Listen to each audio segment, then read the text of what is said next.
Praise the Lord. Greetings to you all in the name of our Lord and Savior Jesus Christ. Today's Bible verse, Isaiah chapter 41 verse 13. I am the Lord your God, I strengthen you and say, do not be afraid, I will help you. ಯೆಶಾಯನ ಪ್ರವಾದನೆ ಗ್ರಂಥ 41ನೇ ಅಧ್ಯಾಯ 13ನೇ ವಚನ. ಭಯಪಡಬೇಡ, ನಾನು ನಿನಗೆ ಸಹಾಯ ಮಾಡುತ್ತೇನೆ ಎಂದು ನಿನಗೆ ಹೇಳುವ ನಿನ್ನ ದೇವರಾದ ಯೆಹೋವನೆಂಬ ನಾನೇ ನಿನ್ನ ಕೈ ಹಿಡಿಯುತ್ತೇನಲ್ಲ. ನಮ್ಮ ದೇವರಾದ ಕರ್ತನು ಯೆಶಾಯ ಪ್ರವಾದಿಯ ಮೂಲಕವಾಗಿ ಎಷ್ಟು ಆದರಣೆಯ ಮಾತನ್ನು ಇವತ್ತು ನಮಗೆ ಹೇಳ್ತಾ ಇದ್ದಾರೆ. ಅಂದು ಯೆಶಾಯ ಪ್ರವಾದಿಯ ಮೂಲಕ ಹೇಳಿದ ದೇವರು ಇದೇ ವಾಕ್ಯವನ್ನು ಇವತ್ತು ನಮ್ಮ ಜೊತೆಗೂ ಕೂಡ ಮಾತನಾಡ್ತಾ ಇದ್ದಾರೆ. ಈ ವಾಕ್ಯವನ್ನು ಕೇಳಿಸಿಕೊಂಡು ನಮಗೆ ಎಷ್ಟು ಸಂತೋಷವಾಗುತ್ತದೆ, ನಮ್ಮ ಆತ್ಮದಲ್ಲಿ ಒಂದು ದೊಡ್ಡ ಸಂತೋಷ ಉಂಟಾಗುತ್ತದೆ.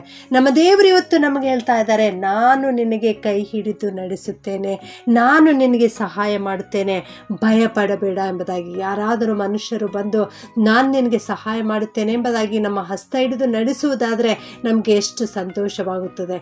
ನಮ್ಮ ದೇವರಾದರೂ ಕರ್ತನಾದ ಯೆಹೋವನು ನಮಗೆ ಹೇಳ್ತಾ ಇದ್ದಾರೆ, ಭಯಪಡಬೇಡ, ನಾನು ನಿನ್ನ ಕೈ ಹಿಡಿದು ನಡೆಸುತ್ತೇನೆ ಎಂಬುದಾಗಿ. ಈ ಆದರಣೆಯ ವಾಕ್ಯವನ್ನು ನಮ್ಮ ಸ್ವಂತದಾಗಿಸಿಕೊಳ್ಳೋಣ. ಈ ವಾಗ್ದಾನದ ವಾಕ್ಯವನ್ನು ಗಟ್ಟಿಯಾಗಿ ಹಿಡಿದುಕೊಳ್ಳೋಣ, ದೃಢವಾಗಿ ಹಿಡಿದುಕೊಳ್ಳೋಣ.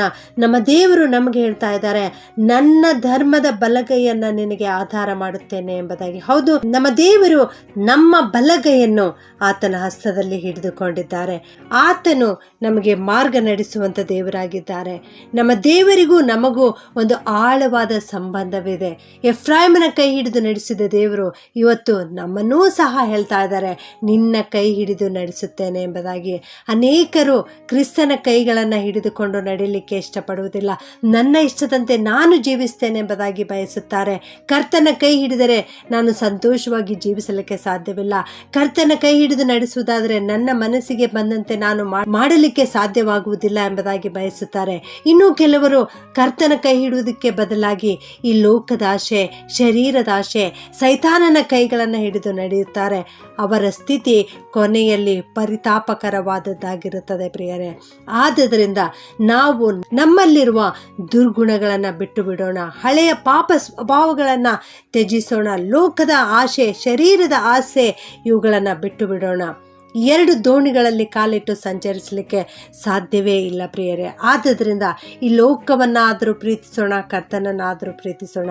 ಈ ಲೋಕದಾಶೆ ಸಂಪೂರ್ಣವಾಗಿ ಬಿಟ್ಟು ಕರ್ತನನ್ನೇ ಪ್ರೀತಿಸೋಣ. ಆಗ ಕರ್ತನು ತನ್ನ ಕೈ ಹಿಡಿದು ನಮ್ಮನ್ನು ನಡೆಸುತ್ತಾರೆ. ಲೋಟನ ಹೆಂಡತಿಯನ್ನು ಒಂದು ಸಾರಿ ಜ್ಞಾಪಿಸಿಕೊಳ್ಳೋಣ. ಅವಳನ್ನು ದೇವರು ಸೊದೋಮಿನಿಂದ ಕೈ ಹಿಡಿದು ಹೊರಗೆ ತಂದರು. ಆದರೆ ಆಕೆ ಮನಸ್ಸಾದರೂ ಲೌಕಿಕ ವಿಷಯದಲ್ಲಿತ್ತು. ಆಕೆ ಹಿಂತಿರುಗಿ ನೋಡಿದಳು. ದೇವರು ಮಾಡಬಾರದು ಎಂಬುದಾಗಿ ಹೇಳಿರುವ ಕಾರ್ಯವನ್ನು ಆಕೆ ಮಾಡಿದಳು. ಆಕೆ ಹಿಂತಿರುಗಿ ನೋಡಿದ್ದರಿಂದ ಉಪ್ಪಿನ ಸ್ತಂಭವಾದಳು ಪ್ರಿಯರೇ. ಅದೇ ರೀತಿಯಲ್ಲಿ ಪೇತ್ರನ ಬಗ್ಗೆಯೂ ನಾವು ನೋಡೋಣ. ಪೇತ್ರನು ಸಮುದ್ರದ ಅಲೆಯನ್ನು ನೋಡಿದನು, ಭಯಪಟ್ಟನು. ಆಗ ದೇವರು ತನ್ನ ಹಸ್ತ ಹಿಡಿದು ಅವನನ್ನು ಮೇಲಕ್ಕೆತ್ತಿದನು. ಅಲ್ಪ ವಿಶ್ವಾಸಿಯೇ, ಯಾಕೆ ಭಯಪಡುತ್ತಿ ಎಂಬುದಾಗಿ ಹೇಳಿ ದೇವರು ಪೇತ್ರನನ್ನು ಧೈರ್ಯಪಡಿಸಿದರು. ಅದು ಪೇತ್ರನ ಕೈ ಹಿಡಿದು ನಡೆಸಿದಂಥ ದೇವರು ಇವತ್ತು ನನ್ನನ್ನು ನಿನ್ನನ್ನು ಕೂಡ ನಡೆಸುತ್ತಾರೆ. ಭಯಪಡಬೇಡ, ನಾನು ನಿನಗೆ ಸಹಾಯ ಮಾಡುತ್ತೇನೆ ಎಂಬುದಾಗಿ ಕರ್ತನು ಹೇಳ್ತಾ ಇದ್ದಾರೆ. ನಾವು ಕೂಡ ಕರ್ತನ ಹಸ್ತವನ್ನು ಹಿಡಿದುಕೊಂಡು ನಡೆಯೋಣವಾ? ನಮ್ಮನ್ನು ನಾವು ಕರ್ತನ ಹಸ್ತಕ್ಕೆ ಒಪ್ಪಿಸಿಕೊಡೋಣವಾ? ಹಾಗೆ ಮಾಡುವುದಾದರೆ ಖಂಡಿತವಾಗಿಯೂ ದೇವರು ನನ್ನನ್ನು ನಿನ್ನನ್ನು ಆಶೀರ್ವದಿಸಿ ಕಾಪಾಡುತ್ತಾರೆ. ಪ್ರಾರ್ಥನೆ ಮಾಡಿಕೊಳ್ಳೋಣ. ಪ್ರೀತಿಯ ಪರಲೋಕದ ತಂದೆಯಾದ ದೇವರೇ, ನಿನಗೆ ಸ್ತೋತ್ರ ಉಂಟಾಗಲಿ ಸ್ವಾಮಿ. ಅಂದು ಯೆಶಾಯ ಪ್ರವಾದಿಯ ಮೂಲಕವಾಗಿ ಭಯಪಡಬೇಡ, ನಾನು ನಿನ್ನ ಹಸ್ತ ಹಿಡಿದು ನಡೆಸುತ್ತೇನೆ ಎಂಬುದಾಗಿ ಹೇಳಿದೆಯಲ್ಲಪ್ಪ. ನಿನ್ನನ್ನು ಕೊಂಡಾಡ್ತೇವೆ ದೇವ, ನಿನಗೆ ಸ್ತೋತ್ರ ಸಲ್ಲಿಸ್ತೇವೆ ಸ್ವಾಮಿ.